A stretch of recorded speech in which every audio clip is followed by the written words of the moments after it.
Mummy అమ్మా ఏమైంది mummy పడుకున్నావు? తలనొప్పిగా ఉందమ్మా. అవునా, టీ పెట్టుకురానా? పెట్టుకురా అమ్మా. మమ్మీ టీ పౌడర్ ఎక్కడా? అమ్మా గ్యాస్ పై పక్కన కబోర్డ్ ఉంది కదరా, ఆ కబోర్డ్ లో ఉందిరా. మమ్మీ పంచదార ఎక్కడా? అమ్మా టీ పొడి పక్కన డబ్బాలోనే ఉంటదిరా.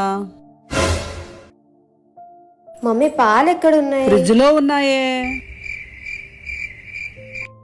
ఉత్తి పాలతో చైనా నీళ్ళు కూడా అయినా? నీ ఇష్టం వచ్చినట్టు చెయ్యమ్మా.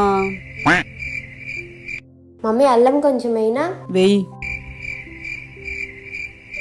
మమ్మీ అల్లం వేసా కదా, కొంచెం వెల్లుల్లి కూడా అయినా? వద్దే, నాకు టీ వద్దు ఏమొద్దు, తలనొప్పి తగ్గిపోయింది. చూసావా, అసలు నేను టీయే పెట్టుకుని తలనొప్పి ఎలా తగ్గించేసానో అలా ఉంటది నాతో. ఇట్రావే. వస్తున్నా. ఇట్రా, వెళ్ళకి నుంచి. తలనొప్పిగా ఉందని పడుకుంటే పిల్లలు మీ ఇంట్లో కూడా ఇలా చేసే వాళ్ళుంటే వాళ్ళందరికీ వీడియో ట్యాగ్ చేయండి.